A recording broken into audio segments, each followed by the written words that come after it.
Hey guys, so this is another Who to Summon video, and just so you know, this week has been completely crazy for me. Yesterday I wanted to do at least 2 videos, and yeah, life is like crazy right now, but I'm here, and I'm doing this one. And not to mention next week I'm going on vacation, so I'll try to do something about that, but don't worry. I'll get them done, guys. And for the update video, I'm just waiting for to get the Insulator's attack footage. I'm so close to getting it. I'm so close, but it's on the way. It's on the way for sure, guys. But this time around for summons, we have a powerhouse between these three. Yeah, pretty obvious which one it is, but we'll talk about it. Let's talk about Insulator. Insulator, I've been loving actually seeing and playing with Insulator. She has been able to slow down the enemy so much, it's not even funny. It really is the difference between winning and losing sometimes. The tempo changed when she actually does her round thing. And the 30% right off the bat, even at +0 of less mana gain, is relevant, guys. Is relevant. And when they actually go off, yeah, that's pretty crazy. But if you put her on defense, some people may try to play around her with their own realm heroes, so it's not going to be so effective. However, if you put her on the very far left of your team, or pretty much with any Apollo team or any situation, or in the very middle in an M formation, she's going to go off a lot. And it's going to cause problems to the enemy because the enemy is not going to go off. Usually it's not going to go off as much because they're going to get 30% less mana gain, and also the overload. Once that overload kicks in, yeah. And then for now, I have not seen a realm hero that is fast speed. So she is weak versus fast speed heroes, but they're the real heroes that you really want to pay attention to are the realm heroes, and there's no fast realm heroes here, guys. So that is a big advantage for her. So that's very powerful, guys, for sure. So once she kicks in, yeah, things are going to be really powerful. Especially, I think that her on the attack is going to be better than her on defense, if you can believe it. Because you can actually control when you go off and things like that, and that's pretty powerful in my opinion. On defense, maybe some people may play around her, but still, she's a very powerful hero for sure.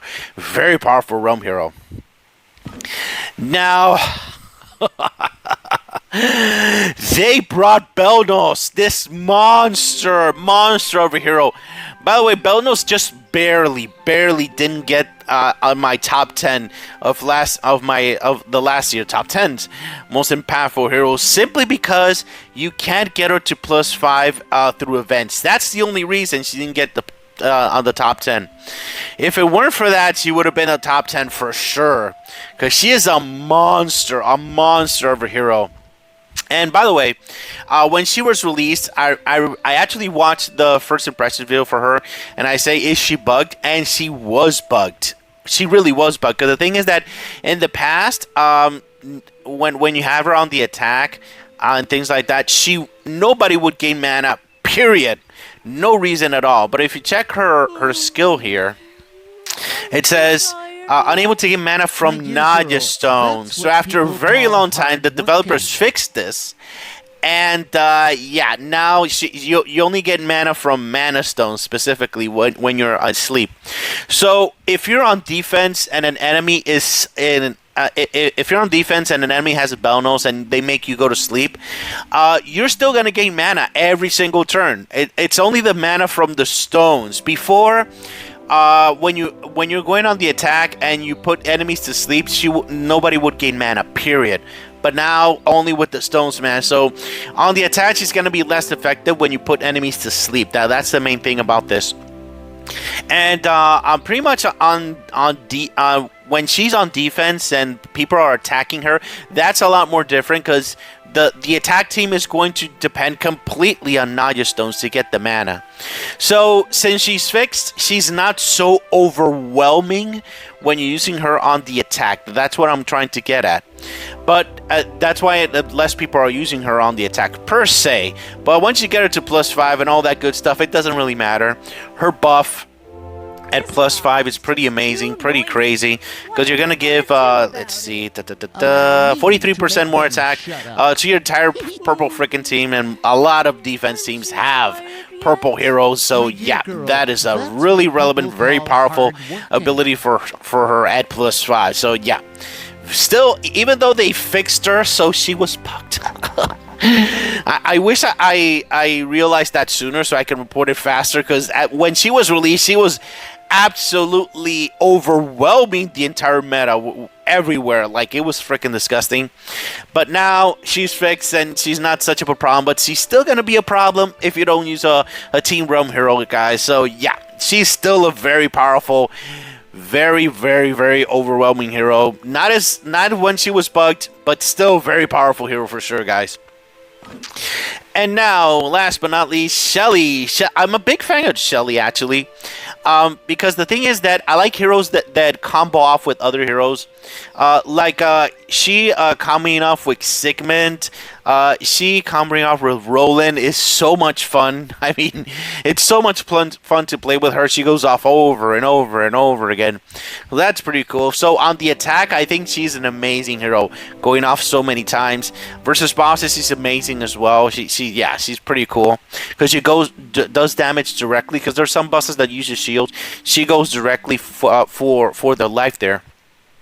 However, she does have a big weakness that she is not very good on defense. So that's the thing. You would need to have a crazy team with let's see, with Malford and maybe the heroes already mentioned, and maybe put him to sleep. Well, not put him to sleep. Maybe stun them and then hit him a bunch of times until he's dead. So that's a pretty fun, crazy.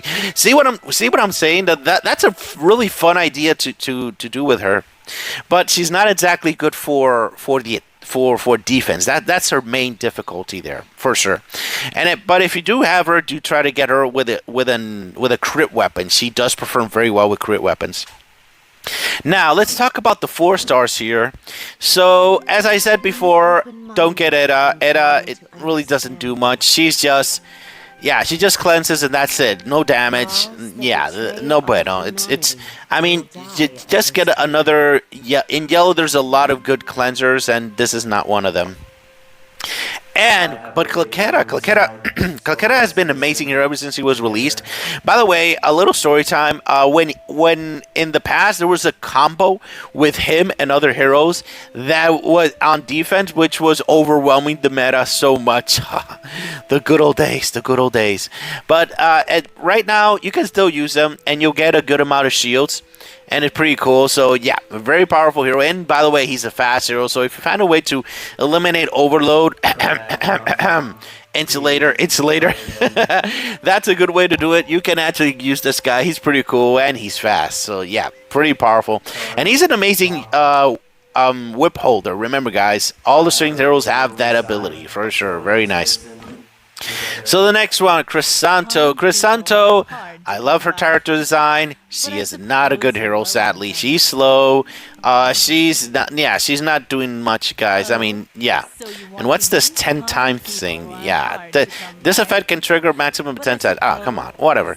Anyhow, I don't recommend getting her. I do love how she looks. She's amazing, but no, not good. Now, Bringhill, on the other hand, she's amazing. She'll suck the life. She'll gain the mana back and go over and over and over. And she's one of the few purple heroes that you're actually able to use as a whip holder. Very few heroes on purple can use that, and she's one of them. Very powerful hero. Very cool hero to play with as well. And Lyn is one of the very, very few dispellers for red in the entire freaking game. Most likely you will need to use her if you don't have a good dispeller. I mean, yeah. If you really have Gillian, usually the enemy for red, the main enemy for red is damage share. And Gillian takes care of damage share. That's the good news. If you have Gillian, you don't need so much Lyn. But if you don't have Gillian, I mean, yeah, you're gonna need Lyn like crazy. And by the way, she's a fast dispeller, so that's gonna be very powerful. Just make sure she give her protection. She is kind of squishy, so give her like a shield weapon or something. And after that, yeah, watch the magic, guys. And Rosie. I'm a big fan of Rosie. She does for a 4-star, she's a good damage dealer. She goes off over and over, and she's super fun to play with. I mean, I love playing with Rosie. Once she goes up, punches. It's so much fun to play with her, and I think she's a very good hero. For a 4-star, she does a nice amount of damage. Just make sure that she is in a team that is able to protect her. In that situation, maybe a Lorenzo. Lorenzo would be amazing with her because in that situation, he'll be able to protect her and she'll be able to grab a good attack weapon and she'll be able to do a nice amount of damage there. Very cool. Now, what the number one hero that I recommend to summon here in this situation is definitely going to be between these two, and believe it or not, it is a hard choice, but I'm going to go with Banos. I mean, Banos has been such an amazing, such crazy, disgusting hero to actually, I mean, if you played this game, you'll notice that Banos is super annoying when she's +5. She's +5. She is one of the most annoying heroes. If you do not have a Team Realm user, if you don't have a Team Realm user, yeah, you're done. You're done versus this hero at +5. I mean, yeah, in +1, so much you can move around and do a few of the things, but yeah, once it's a +5, yeah, it's going to be pretty crazy, yeah, for sure. And her +3 here. Once you get her to +3, loses healing received from the enemy. Yeah, that's a death sentence for you in that situation, because you're going to receive damage, you're going to go to sleep, you're not able to go off because you're sleeping, and you're not able to heal, and on top of that, when you do heal, it's 50%, so it's a death sentence. So she's a very powerful, one of the most powerful realm heroes if used properly, and if she's in +5, it's pretty crazy. Now, Insulator, on the other hand, I believe that you're able to use her at +0. That's the thing that I like about Insulator a lot. She's one of the few realm heroes that you have the full package right up the bat when you're at +0. So you're getting the less mana gain, and you're getting the overload right off the bat, and you're buffing yourself and other heroes from your Red Streak faction. So that's what I like most about Insulator. Banos is broken at +5, but Insulator, if you ever at +1, she is able to perform very well. That's the big difference between the two, that I think. So, definitely, I think Banos is the number one choice by far. Even at +1, you can do a few things. But I think that between the two at +1, I think Insulator +1 is better than Banos and +1 in this case. Because Insulator is always going to give the overload. It's always going to give the 30% less mana gain in that situation. So that's pretty cool. But between the two at +5, Banos by far is the absolute best hero by far. No questions asked.